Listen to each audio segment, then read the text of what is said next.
So my name's Mark, also known as Vita Prime. Some of you have used my services in the past. Today's going to be talking about trips, not about the service. I will mention it a little bit at the end.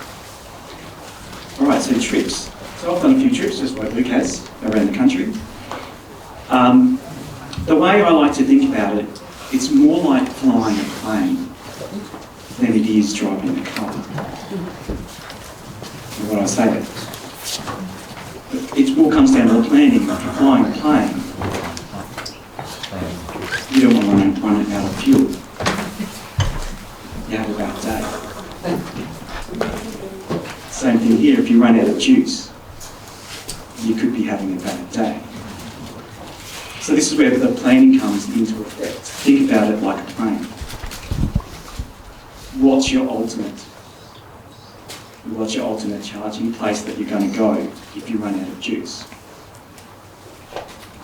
Like we were saying earlier, if you want to go to Eureka charger, you can just plug in with your Type 2. Plug in with the cable that's there. If you didn't have a Type 2 cable, you can't use the AC charger there. If you want to go to Western New South Wales, often you'll come across an NRMA charger. Only one. What do you do if it's broken? What's your alternate plan? Now that could be that you're going to stay somewhere overnight as your worst case scenario. But why get yourself into that situation? So that's what we're going to talk about, is some trip planning. So I'm going to go through some of the tools that you want to use for trip planning.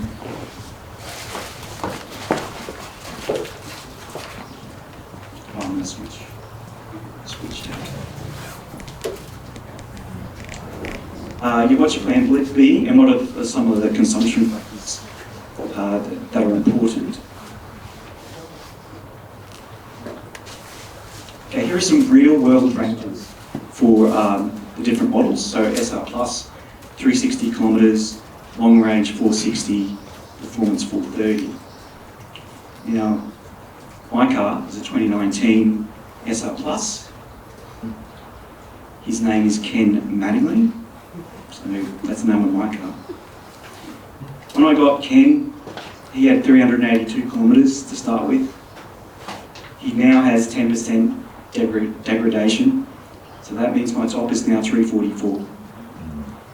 And when I'm driving, you don't go 100 to 0 very often. I like to think of I'm planning to 80%. So if I'm driving from 90% down to 10%, I'm an NCA battery, chemistry, it was talked about earlier. Really, I'm looking for around about 268 kilometres that I feel comfortable with. Anything beyond that, I'm starting to push it. Luckily, a lot of the charges are around about that 150 kilometre gap across major towns. So I can easily do from one to another. But I don't have a long range, so that means I can't skip one. So they've got to be working. Otherwise, I've got to have alternate plans.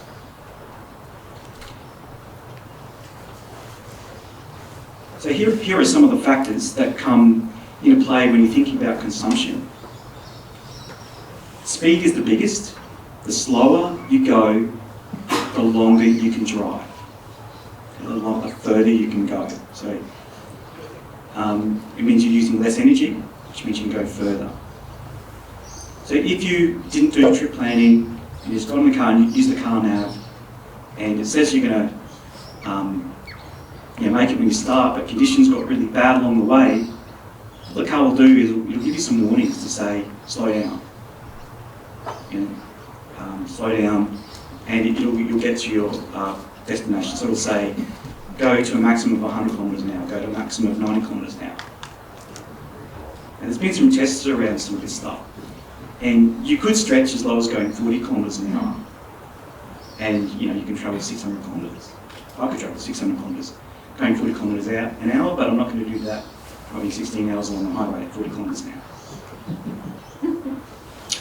So yes, so speed is a factor. If you're in that situation where you've got no other option, slow down. That's the number one recommendation. You see that the other things I've got there is, wind direction. If you're on a big headwind, that's going to play a big factor. With rain or low temperatures, see low temperatures have a big factor here. Towing is another big one there, you can see towards the bottom. And the others are a bit smaller, what affect consumption.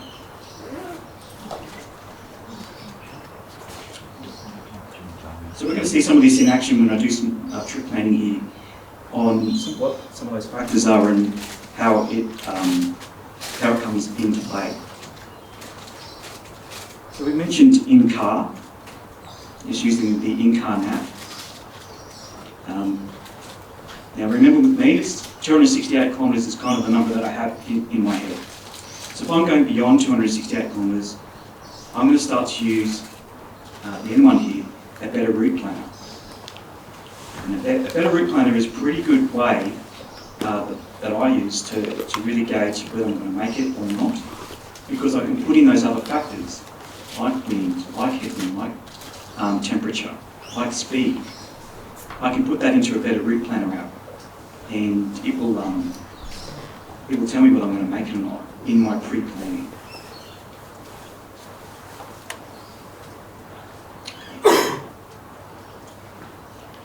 So, I've got here a little bit of an example here that I'm going to show you. Now, some of these things really affect a trip plan. So here I've got an example. I live on Bribie Island, and the example here is I'm going from Bribie Island through to the supercharger at Macadamia Castle in North Road, and that distance is 247 kilometres.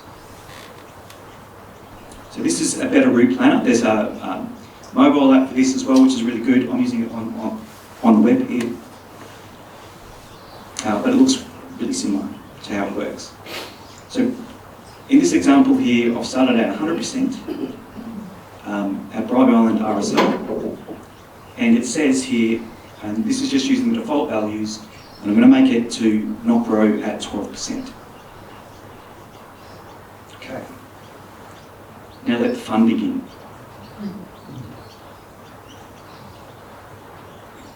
So in the settings here, see I've set this up for a 2018 to 2020 standard range plus.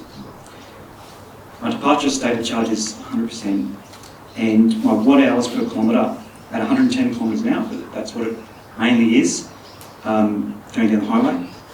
I've set it at 160 kilometres an hour. That was actually the default. Now down towards the bottom here, there are various tabs that talk about what type of chargers do I want to use. So if I wanted to use just Tesla superchargers, I could set this up as a preference.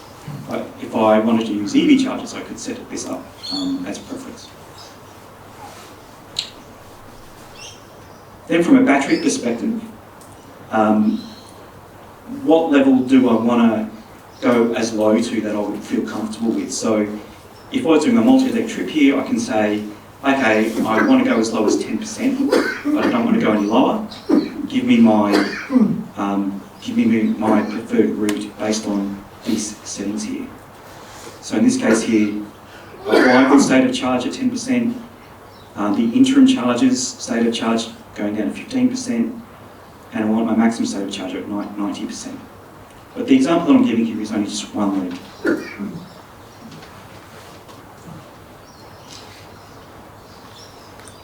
We're going to have a maximum speed of 110 kilometres an hour.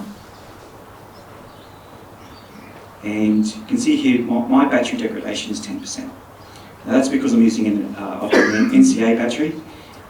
When you've got the LFP battery, it doesn't do hardly any degradation. Sometimes I'm seeing it's like 2 or 3%. After the first year, so not very much compared to mine. Initial vehicle temperature 20 degrees Celsius, and 120 kilos of people and cargo. Then you can see down here, this is where I can put in wind and temperature and road conditions. So temperature of 25 degrees Celsius, no headwind. So you can see here there's quite a lot of settings that you can play around with. And now I'm going to play around with them. So first thing,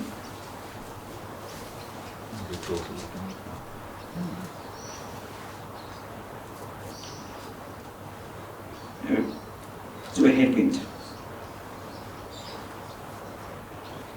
Now this is meters per second. I don't know about you, but I don't really think about wind in meters per second. So what I use is, to help me out with this, is the Windy app. So Windy app you can also download as well. I'm using the website. And we can see here right now that for the Windy app, I'll just zoom in a bit here.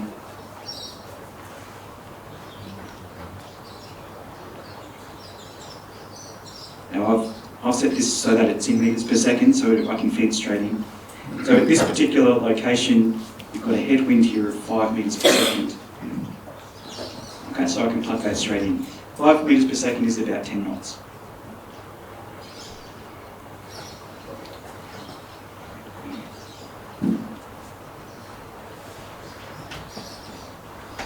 Now I'm going to do the extreme here so you can see what it looks like. So I'm going to put 20 meters per second or 40 knots, so really strong wind.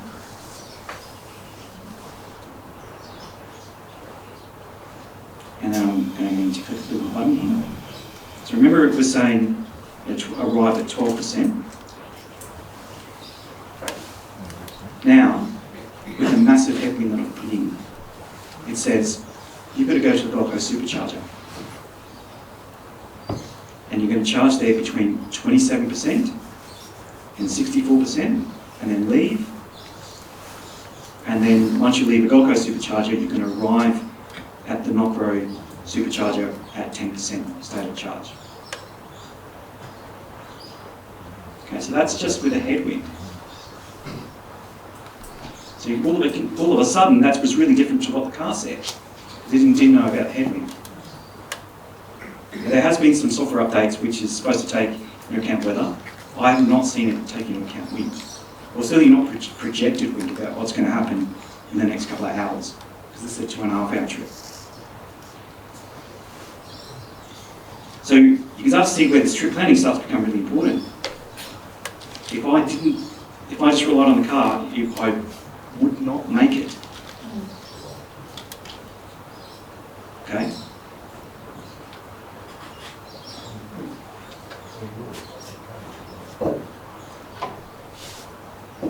It is worth pointing out that the car will, even if it doesn't know about wind and rain and stuff, if you start that trip and you're navigating, like I said before, always be navigating, it will start telling you you're not going to make it. Like it will auto-adjust its estimation. Like you'll start saying, oh, you can make it easy with 20% left. And as you start on that trip and it's bucketing rain, you'll see your estimation numbers drop down, and then eventually when it says that you're getting down to 5% left at your destination, it'll start to begin to slow down.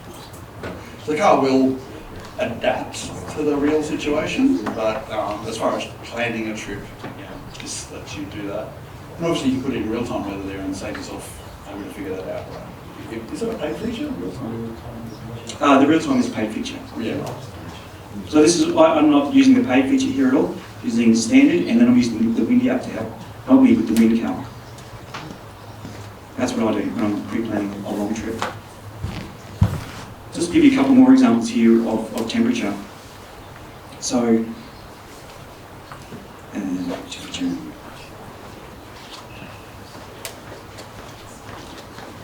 The standard temperature was 25 degrees Celsius. If I was to put it to 40 Celsius and no headwind, it would tell us that we would make it. No problem.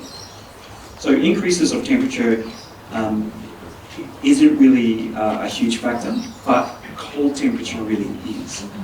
So if I put it down to 5 degrees Celsius, no headwind,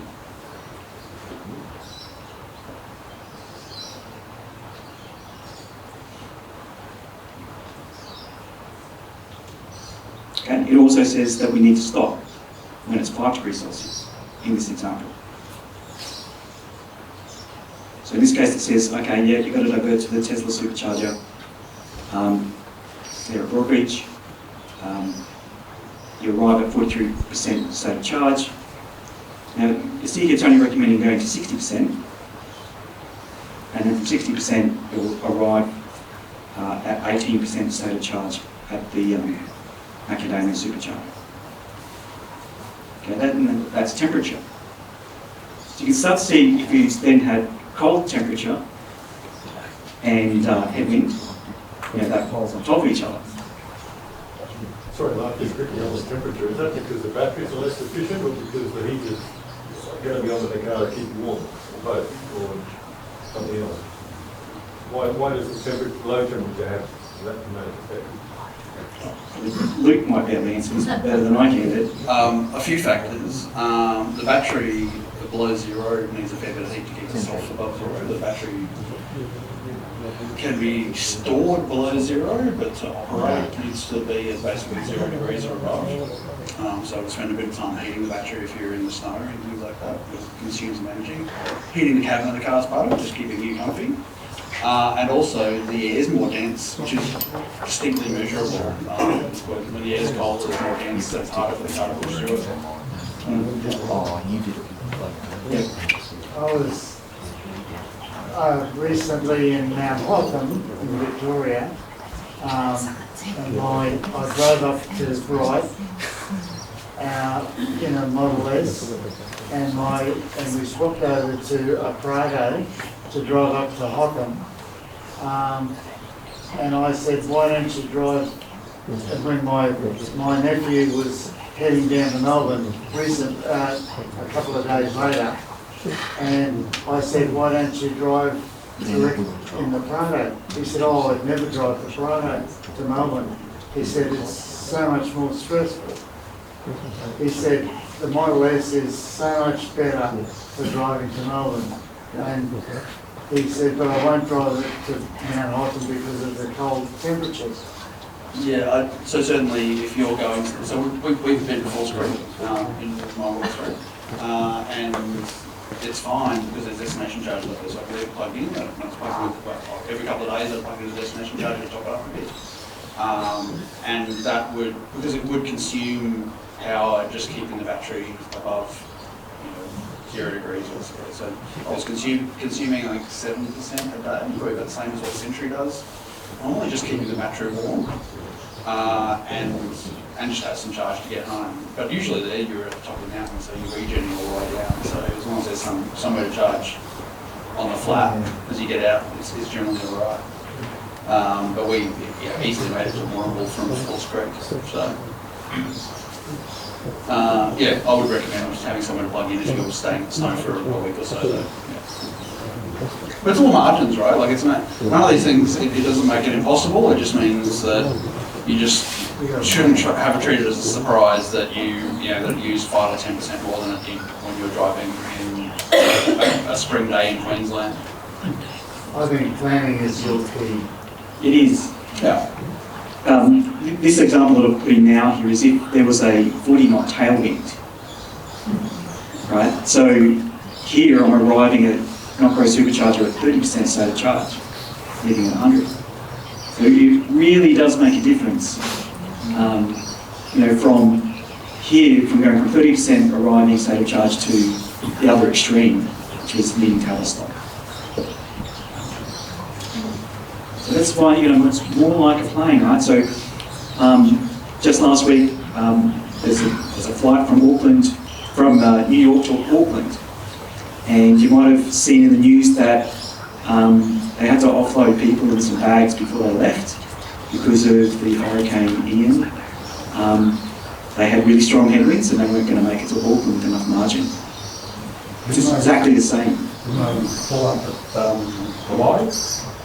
I don't know whether they... I think I would deal with Hawaii. I think there have been a few different situations, but in all those instances with the plane, headwind was the factor. It's the same with the car. Really big extremes of difference. So hopefully that's a bit of an eye-opener. What about internal weight? So if you put 500 kilo luggage in there. Yeah, I've not seen weight as being a massive factor. If you're towing something, yes, because if you're towing something, the wind resistance against the caravan, is massive impact. But not so much on weight. I haven't really noticed a big difference. Speed is the number one thing that makes a really big difference. Wind is probably number two. Then all the other factors are relatively minor. Roof rack stuff on out the outside of the car that impact aerodynamics make a huge difference. Bikes on the roof smash it, 30-40% more than you would otherwise. So it makes an enormous difference. So, which pretty good known may make absolutely no difference. Otherwise, you need to think about even bikes on the focus in the back, which are getting the weight of the car, but still they just put the weight of the car significantly and still cause 10% difference. Just as an exercise, can we rate the speed up to 115 and see what we arrive at? Generally, I think, well, you change the reference speed, but I think the reference percentage, right, so that it the speed. I mean that if the speed limit's 100, it'll get you to 110. Yeah. Try that. This is with the massive tailwind, so Yeah, see if that 30% changes. It went down 2%. Yeah, I don't think that, like, as it's calculating based on speed limits and things, I'm not sure whether that's really changing its cruise. Yeah, between 110 and 115, I don't think it would be big, but if you did 40 to 100, that's a really big difference. So the wind load is squared, so if you double the speed, you quadruple your wind load. So changing 10%, changing from 100 to 110 clearly makes several percent difference in its consumption.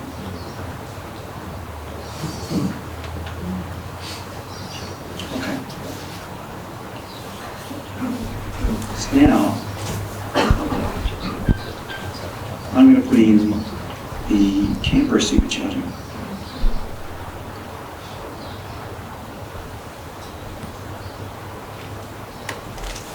And just take out that wind.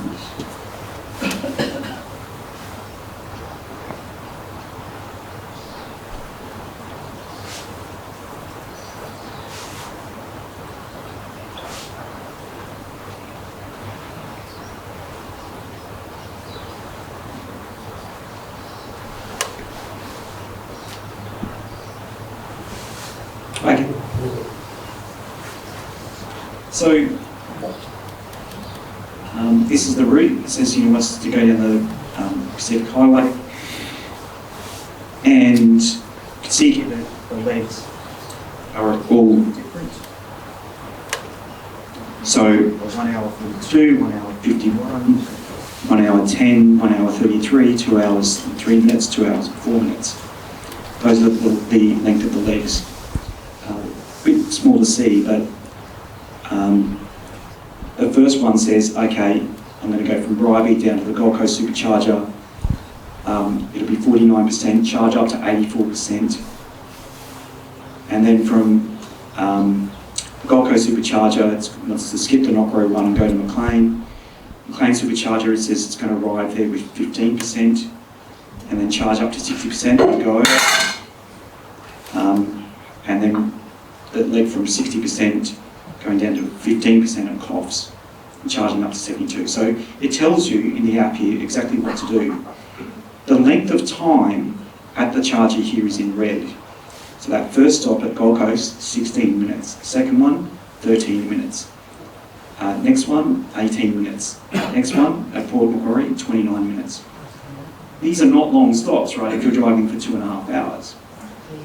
So when you're at these stops, quite often what will happen is that the car will be ready before you are. Yeah. At Gold Coast, at Pacific Fair, you cannot even get a coffee in 16 minutes and be back at the car. Yep. These 350 kilowatt chargers, like on EV. I've done trips back from Canberra along the Coast Road EV charger, stopped at Taree. My stop was 9 minutes at the Taree Roadhouse. That's not really a lot of time to go and use the facilities. It actually feels like a rush. If you go on the inland road, where it's a lot of NRMA charges, 50 kilowatt charges, you know, your stops are going to be more like from 30 minutes to 50 minutes. You know, and that is enough time to have a bit of lunch, you know, have a break. So it depends on whether you're trying to go fast or if you've got children and it's going to be slow regardless. So yeah, that's really the takeaway, is that with all these DC chargers, whether it's 50 kilowatts or 350 kilowatts, it does make a difference. The Tesla superchargers is what this is all recommending to use. I think I've set it up this way on this trip. And you see here, you know, Tesla superchargers are typically 20 to 30 minutes.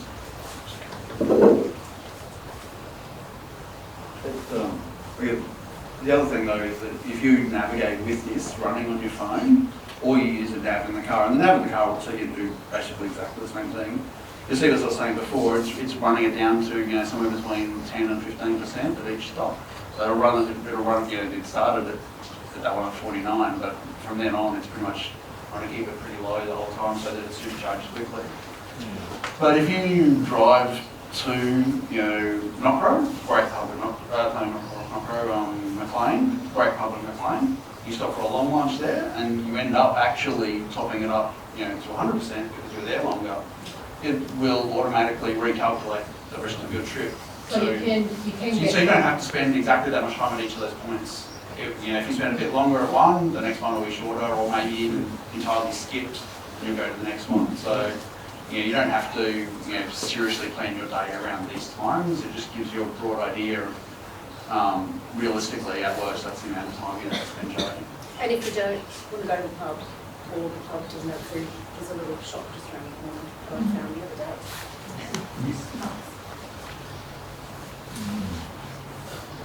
Just going to put up that wind again. Now we've got this. So that was 7 stops to Canberra.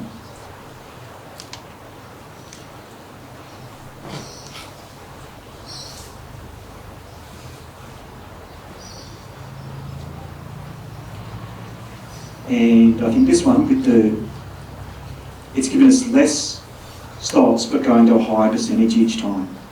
So it's going up to 75, 60, 77 with those headwinds. Oh, was it tailwind? I think. Yeah, 2 hours of charging there. I'm just trying again. Oh, that was a tailwind. Go the other way.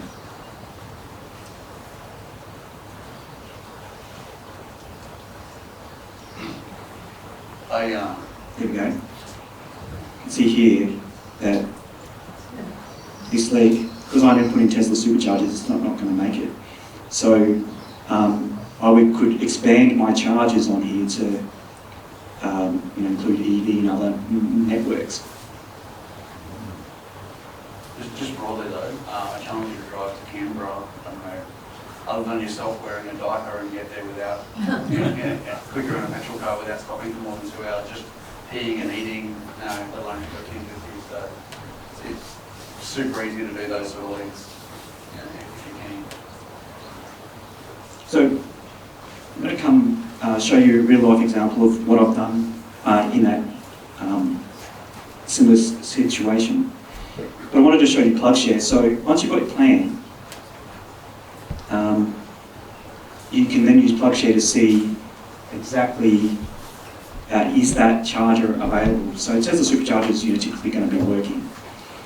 I'm going to zoom in here. So you can see the green ones are your AC chargers. The kind of orangey ones here are your DC chargers. There are a lot more than that. As you zoom in, you'll see more and more of them load, and it shows you about 100 at a time. When there's actually thousands of them, so you see as you zoom in, more and more of them turn up. So the difference in this map from 3 years ago when I first bought my car to now is phenomenal. The places, when I first bought my car, I picked it up on Thursday and drove it to Adelaide on Saturday, and sort of had to pick my way through, Western New South Wales on the way back. I had to be pretty strategic, whereas these days I could just about draw a straight line from Brisbane to Adelaide and go where I wanted to go.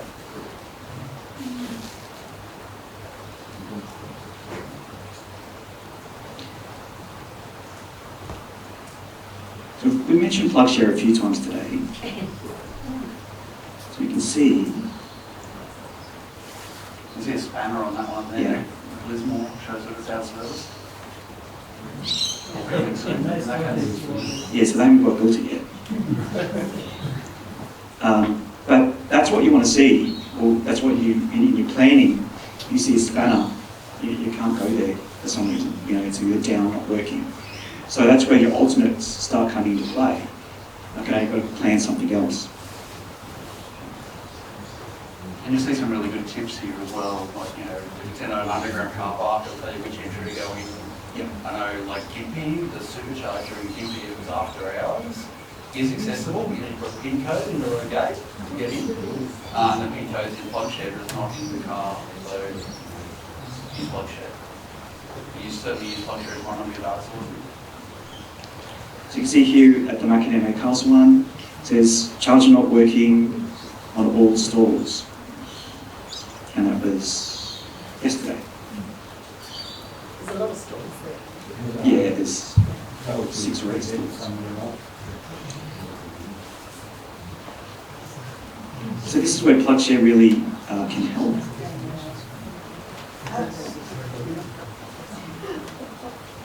Now the other part would be, if you're doing an overnight stop, to use plug share to have a look at, okay, I'm going to stop in Armidale, which I've done before, and use plug share to say, all right, I'm going to stop at the Armidale Hotel overnight because I know they've got a charger, and use the fridge use there overnight.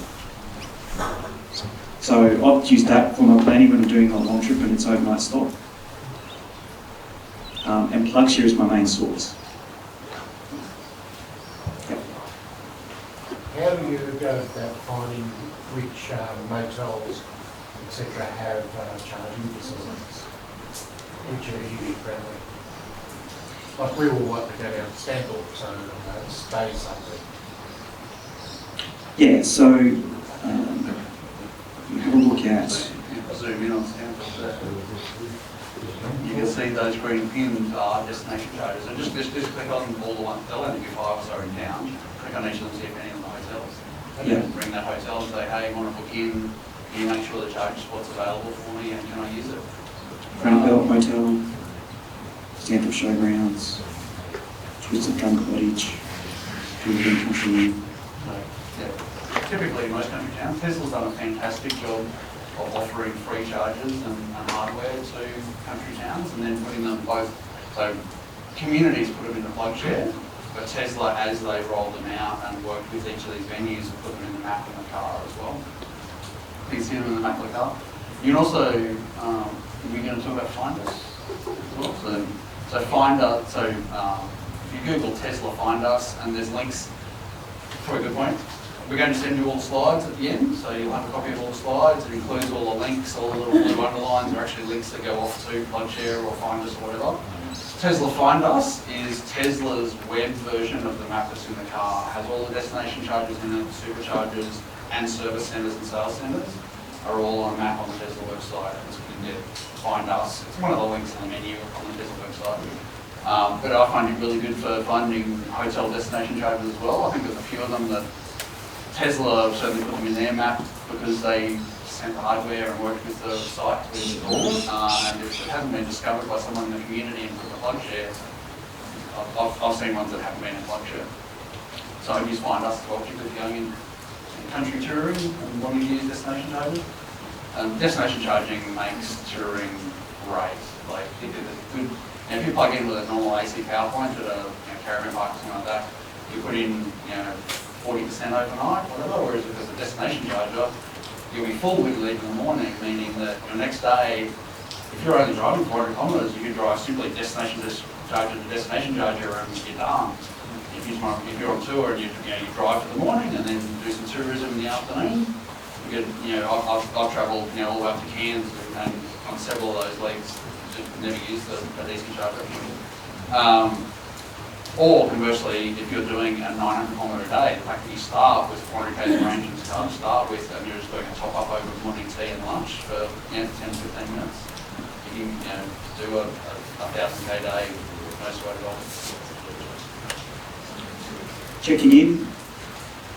That's something that we really recommend that you do, so that others know that you're charging or it's okay, like we talked about earlier. This is what it looks like when you click on the button, check in, successfully charged, not, could not charge, or leave a comment, and what charging speed you were getting at the time. So, particularly on the non-Tesla ones, it's always good to do the check-in.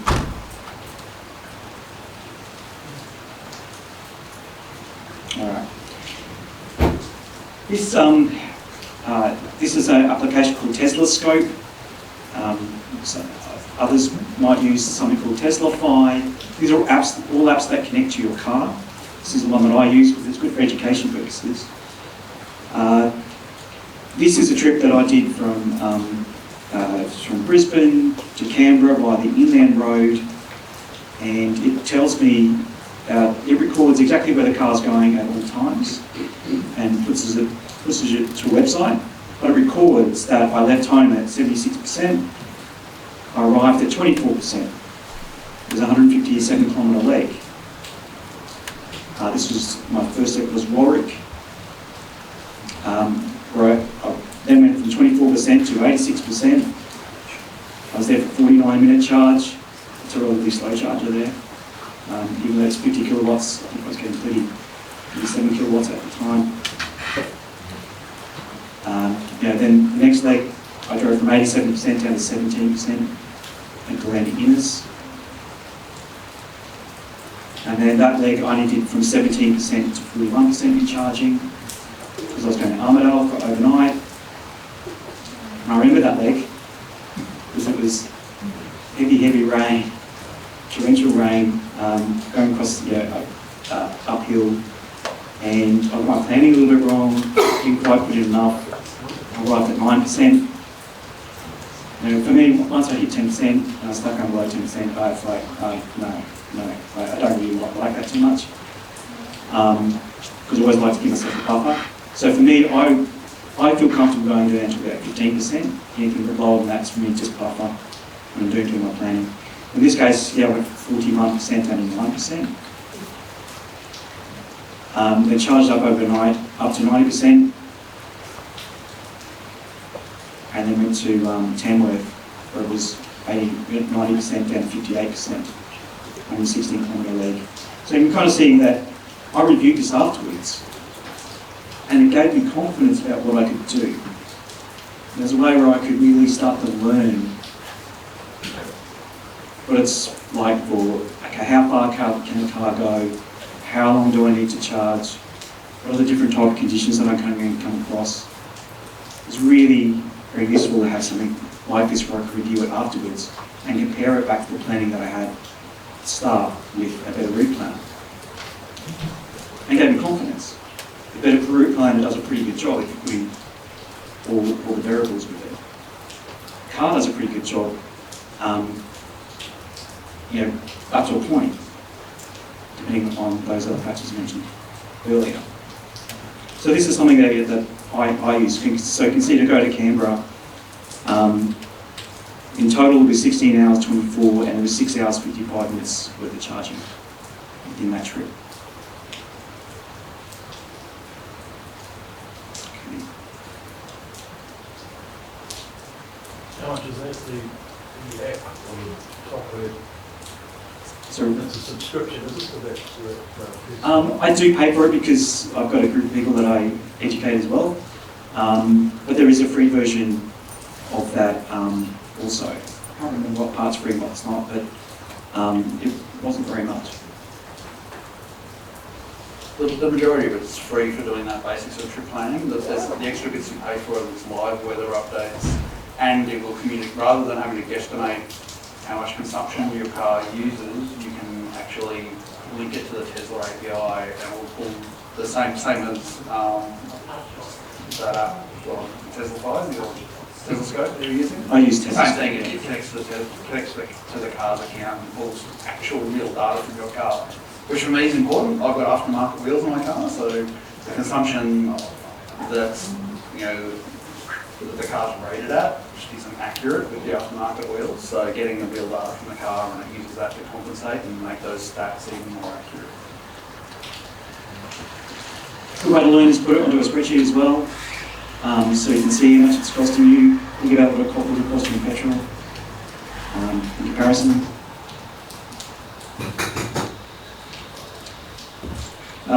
Just mentioned here about tyre pressures.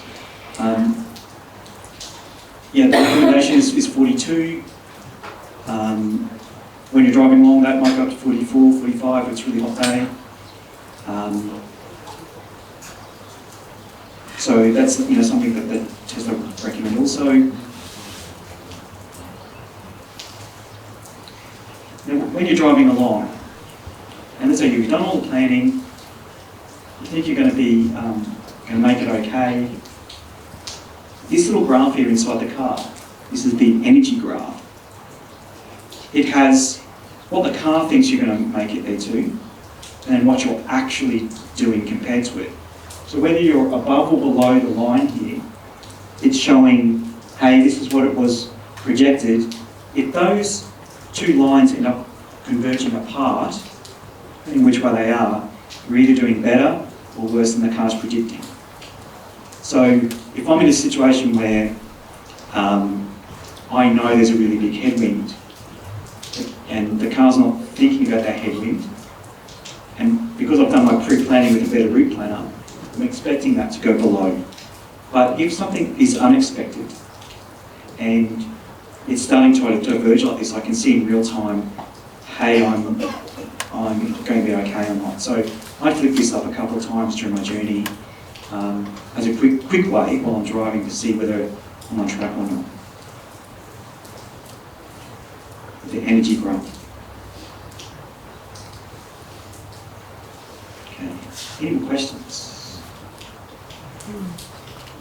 A question for you. I've been to a few of these sort of sites. They always ask you to put in your details for your Tesla account. How safe is that in a security point of view? Like, it doesn't feel right giving away my Tesla account to every website which asks for it.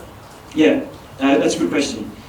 I don't put my own Tesla password into any of these apps. With Tesla Scope, there was an option there to create your own encrypted key, which I did. So for those more technical, it can be hard to work out whether it's safe or not. Anyone where you're going to create the key yourself, that's probably what you want to see rather than somewhere where you're going to type in your password. So it is one of those things where if you have someone technical, or you can ask one of us, I guess, about what our experiences are. I know with Tesla Scope that I didn't give away my password. Teslafy, They're all, most of them use API keys. So you use an API key generator app to create the keys, and then they don't know your password. Still, the same sort of thing applies to everything else. Is don't use the same password everywhere. Use a password manager so that you've got unique passwords for every site and system that you use. So that if any of them do get compromised, it only compromises that individual site or service, and you can change that password and move on with your life. Whereas if you use the same password everywhere, they've got the keys to your castle. What they could do with the car is pretty much everything you could do with the app. They could start it remotely, they could beep the horn and generally be pretty annoying. It would be pretty obvious pretty quickly that something has gone wrong. It's also that some of these sites like Teslafy and Teslascope have 100,000 users, and the chance that you're the one that they target first, so that before everyone else finds out about it's very, very tiny. So you'll find that if there's a big, so I work in IT security, that if there is a big, a leak that you won't be the first victim. It's very unlikely to be the first victim, and you'll be able to do something about it if you haven't used the same password everywhere. You'll probably have an opportunity to change it. Just, look, Tesloscope's been hacked into, and a few people have 3 people in the 100,000 people across the planet that use it have had their cars fiddled with or broken into or stolen or something. And you'll be able to change your password, and that just won't be a problem to you at that point. So it's all risk reward, as with anything in life. The apps are really nice to have and give you nice features, but certainly there's a compromise in security. I think the other thing with the apps is phantom drain. Yeah, I think that's less of a problem these days. Most of them are pretty clever around how they. So some of them in the early days, queried the car all the time, even when the car was trying to sleep, and that would actually keep waking the car up, and the computer, whenever it's running, consumes a certain amount of power, much like having Sentry mode on. So they cause some battery drain. Most of them these days there are, if you use the Tesla API properly, know when the car's awake and when it's asleep and stop querying it when it's sleeping. So less of a big drama these days, most of them are processed. The one thing that I find that where people run into a bit of trouble with is if you want to start testing all these other services at the same time. Yeah. Install Tesla Fly, install Tesla Scope. Particularly some things like charge HQ that actually purposefully do fiddle with the settings in the car, might create some interesting experiences at the time.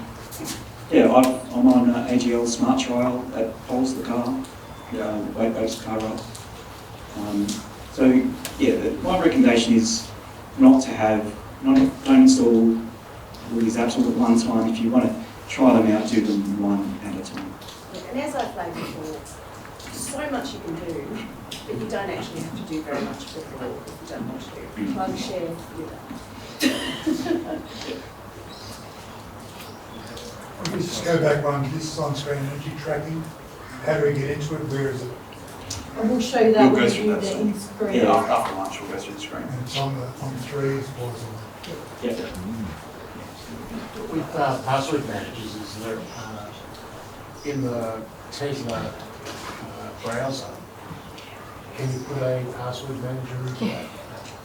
No, the Tesla browsers are not spectacularly useful anyway. So Like, I can put a password manager into Chrome.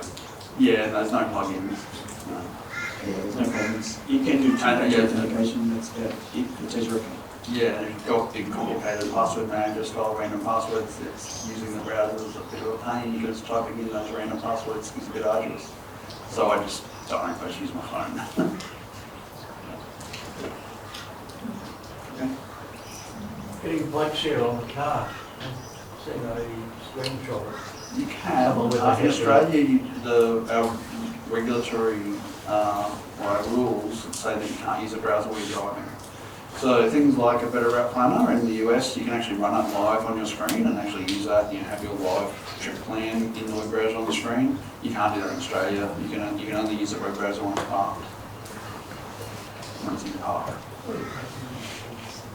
So that makes it a bit less useful. Okay, so a little bit about what I do. So Beta Prime tracking and pre-delivery service. I've been running this since 2019 because I didn't hear anything from Tesla at all when I ordered my car. That's what got me started into it. As of last week, I quit my full-time job and I'm now doing this full-time with the demand that's occurred. So I know that some of you are waiting on your cars, so I thought I'd give you a little bit of a heads up. So if you've been waiting for a Model 3, last quarter they delivered orders from about December through to about halfway through February. Okay, that's how far behind they are. So they, about 2.5 months they did, and we're now to 3 months on. So the backlog is slightly increasing for Model 3. There hasn't been any Model 3s built yet for this quarter. Model Y. Model Y, the order dates that have been built so far are for one day, June the 10th of this year, which is the first day of Model Y orders. And they did many, many thousands of Model Y deliveries in quarter 3, and they're still on the first day. So so there have been a few Model Ys built in the last week, just started before the beginning of quarter 4, and they've started building day 2 orders from June the 11th. Okay, so yeah, there is a lot of cars still to come. And what Rob and Dano spoke about being very massive numbers of Teslas coming, we'll see probably around about 8,000 Teslas being delivered in Q3, which is double the maximum it ever was in any previous quarter. And I think we're going to see at least the same again in Q4. So we're talking about very significant increases in numbers that Tesla are actually delivering. So if you've got an order for Model 3, and that's, let's say, June, July of this year, you might be waiting until next year. If you've got a Model Y only in the last few weeks as well, you might also be waiting until next year as well. There's just so much demand still. So that's the service that I have. For those waiting, I do analysis of what's happening at the factory, analyse all the videos coming out from that and what I hear. Then there's the tracking pre-delivery service, which goes through all the shipping and deliveries as that goes through the quarter. The main thing that I wanted to do with it is keep you informed about what's going on with your car. So that's the whole point of the whole service. So with that, I'll leave it there.